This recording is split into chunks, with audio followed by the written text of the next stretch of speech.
Bom dia a todos. Nós vamos dar seguimento ao artigo 37, conforme eu já havia avisado, né? Vou pular a apresentação, porque já tem muitas apresentações, e para quem já está assistindo há algum tempo, fica até meio maçante. A gente parou no artigo 37, né, falando do princípio da eficiência, no sentido de mostrar as reformas que ocorreram no Estado brasileiro, né? Desde antes da ordem constitucional vigente, da Constituição Federal de 88, né? Desde lá da época do Vargas, né? Quando houve o DASP, né? O Departamento de Administração do Serviço Público, e passando pelo Decreto-Lei 200, que instituiu a administração pública indireta, que é formada pelas autarquias, né? Pelas fundações e pelas empresas estatais. Todo esse assunto todo vai ser detalhado em direito administrativo, por isso nós não vamos perder muito tempo com ele aqui. Perder não, né? Mas utilizar o tempo. Quando a gente está estudando, nunca é perda de tempo. Por mais que você cometa erros e tal, é natural. Você vai aprendendo a estudar de maneira mais eficaz, mais efetiva com o passar do tempo. Então, eu falei sobre o pendrive, falei sobre o objetivo, que era desengessar a máquina pública, né? Promover a administração gerencial, sem necessariamente romper com a ordem burocrática que já havia e que há até hoje, né? Nunca houve esse rompimento. Todo professor, bom professor de curso, vai te dizer isso. Olha, questão em que diga que houve um rompimento na administração pública brasileira com a burocracia está errada, e é verdade. Não houve um rompimento. Nós ainda temos diversos traços do modelo burocrático, tá? Na nossa administração pública, certo? Como a meritocracia, como a profissionalização, o próprio Instituto do Concurso Público, que tem a ver com meritocracia, licitações de contratos, tudo isso são traços da administração burocrática, mas que vêm sendo, né, desde a década de 90, lapidados por paradigmas, né, da administração gerencial. E eu falei pouco de fundação, mas eu vou fazer um breve comentário, tá? Nós temos basicamente dois tipos de fundação na administração pública. As fundações de direito público, que são as que mais nos interessam, que também são fundações públicas de direito público, certo? Que também são chamadas de fundações autárquicas, porque elas gozam basicamente das mesmas prerrogativas que as autarquias. Possuem patrimônio próprio, né? Têm o dever de licitar para contratar servidores, estão sujeitas ao processo de licitação, e tudo isso faz com que nós as chamemos, né, de fundações autárquicas. Temos também as autarquias em regime especial, mas isso eu vou deixar para falar que são as agências reguladoras, para falar em direito administrativo, para não ter que ficar repetindo, né, o assunto. Mas você veja como os assuntos são interligados. A gente está em constitucional e falando bastante de direitos administrativos, né? Então, vamos partir direto para os incisos do artigo 37, né? Uma vez dito, né? Eu vou reler aqui mais uma vez, não custa nada, porque isso fica gravado na sua cabeça. Artigo 37, caput. A administração pública direta e indireta de qualquer dos poderes da União, dos Estados, do Distrito Federal e dos municípios obedecerá aos princípios de legalidade, impessoalidade, moralidade, publicidade e eficiência, que era o que estávamos abordando.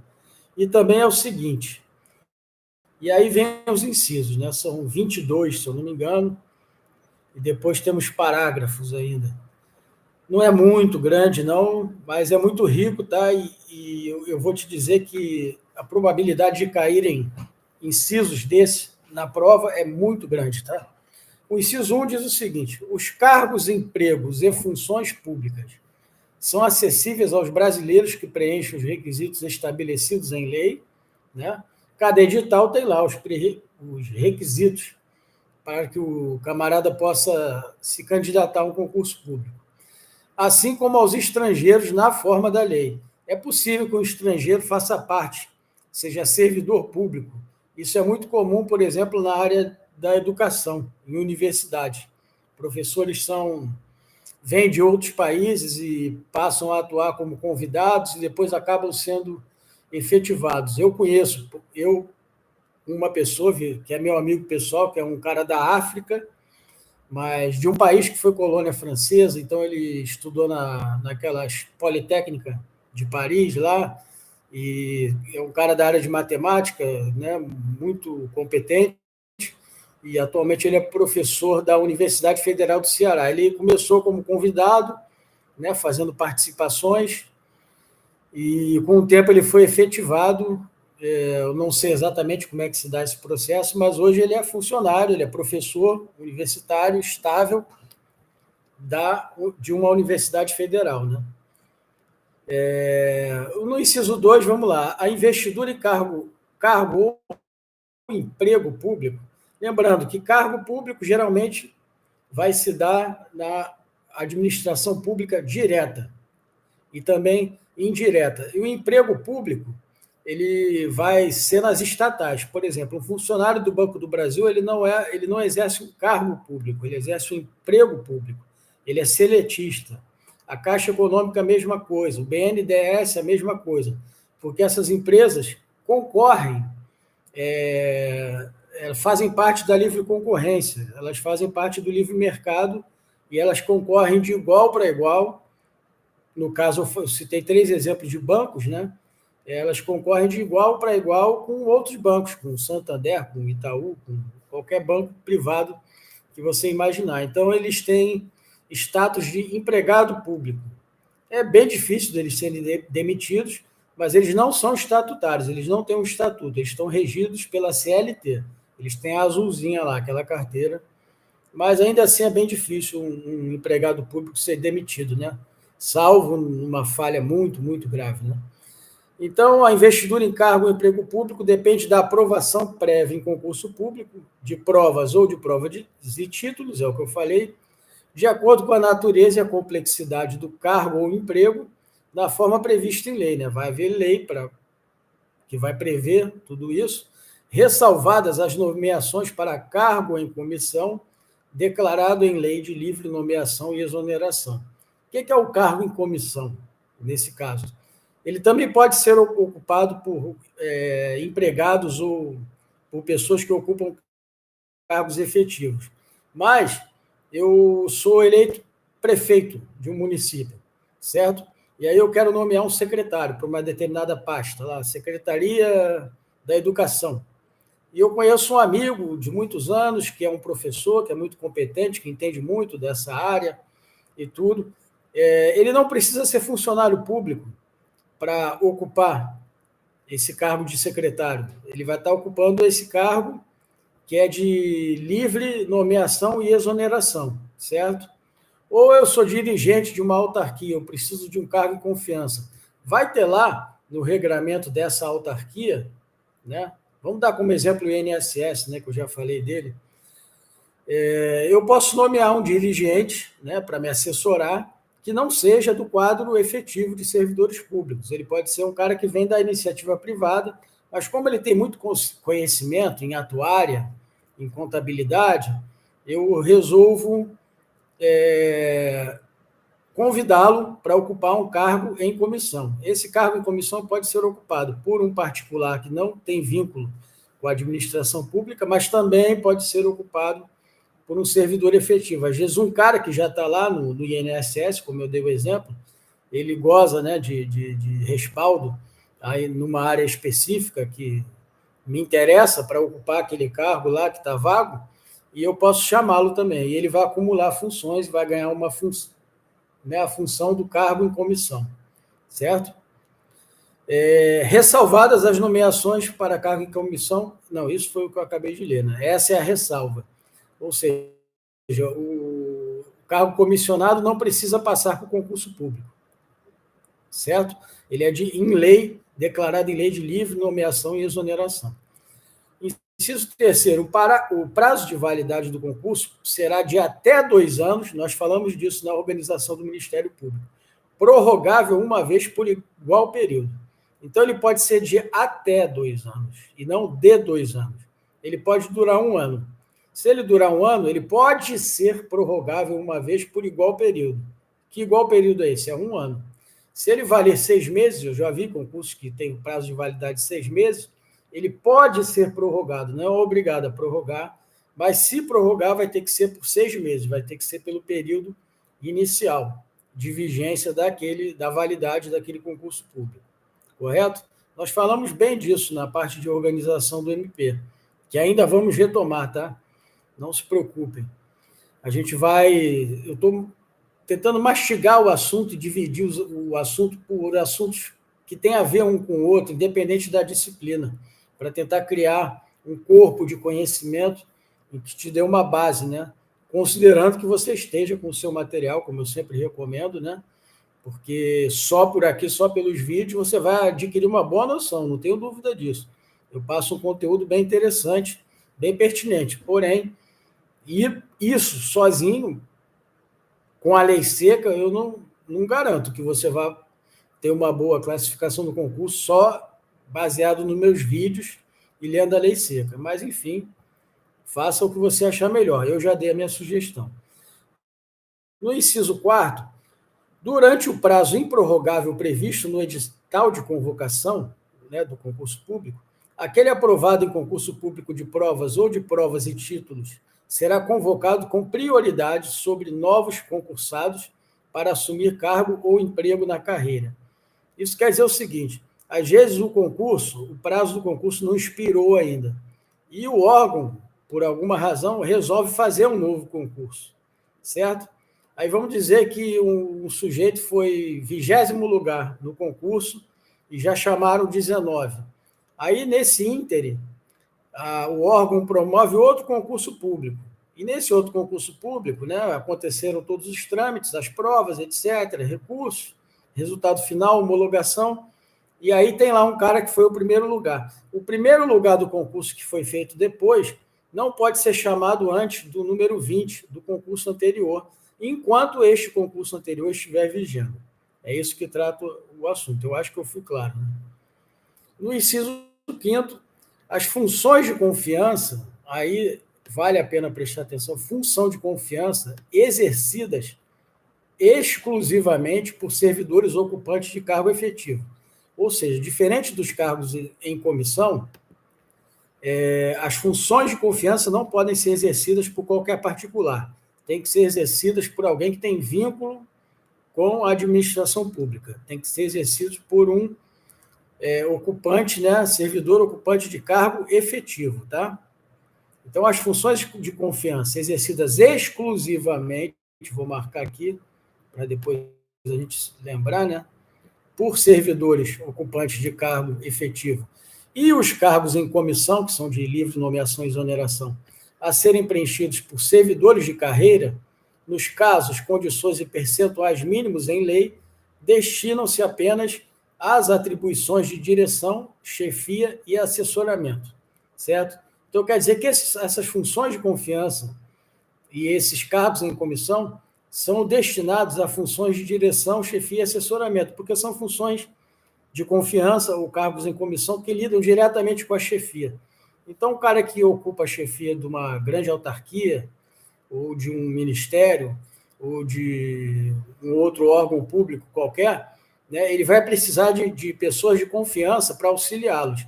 Então, as funções de confiança e os cargos e comissões são destinados basicamente às atribuições de direção, chefia e assessoramento, né? E aí tem lá o DAS 7, DAS 5, são diversas. Isso tem leis para isso, que você vai ver, né? E de acordo com o DAS que o cara ocupa, né? Ele vai ganhar mais ou vai ganhar menos, enfim. A gratificação que ele vai receber pela função ou pelo cargo em comissão.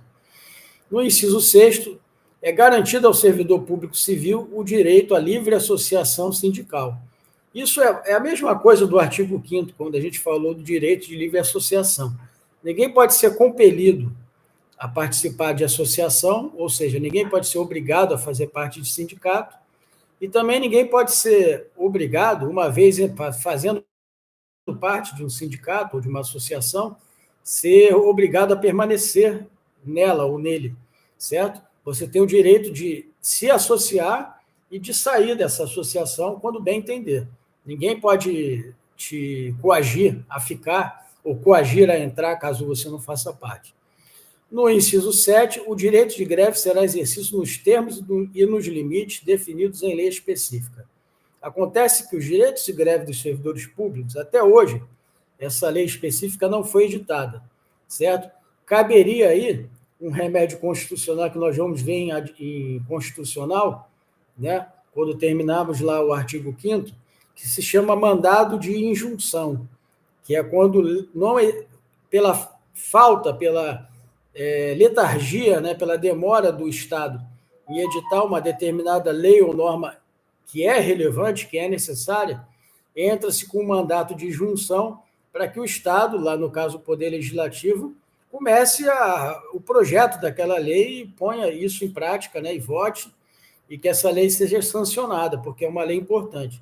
E a lei que diz respeito à greve, né, dos funcionários servidores públicos, até hoje não foi editada. Por ela não ter sido editada, há uma decisão do STF dizendo o seguinte, que a lei do direito de greve dos particulares, até que essa lei dos servidores públicos, né, do direito de greve, venha a ser editada e publicada, né, e entre em vigência, até lá, a lei dos servidores privados vai valer, vai ser emprestada aos servidores públicos. Então, os servidores públicos não perderam o direito de greve por não haver essa lei. Houve lá mandados de junção, só que eles preferiram, ao invés de criar logo a lei, vamos pegar essa lei aqui do particular, de greve, direito de greve, e ela vale por enquanto não houver a lei de greve dos servidores públicos, vamos usar a lei dos seletistas. É disso que se trata, certo? No inciso 8º, a lei reservará percentual de cargos e empregos públicos para as pessoas portadoras de deficiência e definirá os critérios de sua admissão. Então, todo edital que você lê, inclusive do MPU, o do MPRJ virá com isso, o anterior também veio, vai ter lá, geralmente é 5% de cotas para PCD, com os requisitos que o camarada tem que cumprir, laudo médico, e algumas avaliações pelas quais ele vai ter que passar para comprovar que realmente ele é portador de uma deficiência e que o enquadra nessa reserva de cotas, né? Que geralmente é de 5%, né? Ela pode até ser de mais, mas geralmente o que eu vejo são 5%. A mesma coisa vale, não está aqui, mas isso é extensível às cotas raciais, por exemplo, PPP, pretos, pobres e pardos, né? Que muitos editais chamam assim. O camarada passa por uma banca, né, um processo chamado de processo de heteroidentificação, onde especialistas dessa área, né, sociólogos, pesquisadores, historiadores, enfim, pessoas que entendem dessas questões raciais, é uma banca, né, são vários indivíduos, geralmente eu acho que 5, e elas vão lá entrevistar esse sujeito, vão avaliar o perfil dele, até o fenótipo do camarada, a árvore genealógica dele, a história dele, e vão confirmar ou não se ele é considerado um negro para fins de lei, certo? E vale dizer que muita gente entra, se inscreve no concurso pelas cotas e depois é reprovado nessa banca de heteroidentificação, porque a banca vai lá e decide, né, ela é soberana para isso, decide que o cara não é negro. E aí, às vezes o cara entra com mandado de segurança, e isso vira um processo. É por isso que hoje em dia os concursos demoram tanto para nomear, né? Depois que há a prova e há a homologação, né? Tem todos esses processos de heteroidentificação, de avaliação biopsicossocial, que eu acho que é para o PCD. É por isso que a coisa é bastante complicada. No inciso 9º, estamos quase acabando, a lei estabelecerá os casos de contratação por tempo determinado para atender a necessidade temporária de excepcional interesse público. O exemplo clássico disso, aqueles concursos do IBGE para recenseador, né? Para você trabalhar no censo. Eu já fiz um concurso desse, passei, não cheguei aí, mas são concursos temporários, geralmente valem de 1 a 2 anos, e por 1 ou 2 anos você vai ser uma espécie de servidor público, só que com características temporárias, vai ser seletista, vai receber todos os direitos, mas depois, expirado aquele prazo que vai estar definido em edital, um abraço, você é desligado do serviço público. E para terminar a transmissão, né, de agora, o inciso 10º, né, a remuneração dos servidores públicos e o subsídio de que trata o parágrafo 4º do artigo 39, eu já falei bastante sobre isso, do subsídio dos membros de Estado. Falei em outro vídeo, não vou falar agora, mas se alguém tiver dúvida, depois deixa aí a pergunta, eu cato lá qual é o vídeo, que tem a explicação toda lá, certo? Observada a iniciativa privativa em cada caso, assegurada a revisão geral anual, sempre na mesma data e sem distinção de índices. Ou seja, eu vou repetir. A remuneração dos servidores públicos e o subsídio dos membros de Estado somente poderão ser fixados, né, criou-se uma carreira de Estado, então vai se fixar um subsídio ou uma remuneração. Ou alterados por lei específica, né, todo ano eles sofrem correção, observada a iniciativa privativa em cada caso, assegurada a revisão geral anual, sempre na mesma data e sem distinção de índice. Eu também falei disso. Geralmente é o IPCA. Então, se os juízes usam o IPCA como índice de correção anual dos seus subsídios, os membros do MP não podem usar outro índice, o INPC, ou o Índice Geral de Preços, Mercado, IGPM, lá da FGV, todos vão ter que ser reajustados com base no mesmo índice, porque senão, né, um índice pode ter os índices não são iguais, então o cálculo da inflação do IPCA vai sempre ser um pouquinho diferente, um pouquinho maior ou um pouquinho menor do INPC, são outros critérios, e o IGPM tal da Getúlio Vargas também vai dar diferente, então isso pode ocasionar em falta de isonomia e alguns terem uma revisão acima de outros, né? Por isso que deve ser usado o mesmo índice de correção, né, para remunerações de servidores públicos e subsídios de membros de Estado, ok? Assegurada a revisão geral anual, sempre na mesma data e de acordo com os mesmos índices, sem distinção de índices. E nós vamos parando por aqui. O artigo 11, nós já falamos muito dele, muito não, mas bastante, mas vamos falar novamente quando nós retomarmos aqui as nossas transmissões. Por hora, eu vou ficando por aqui. Bom dia a todos e até a próxima.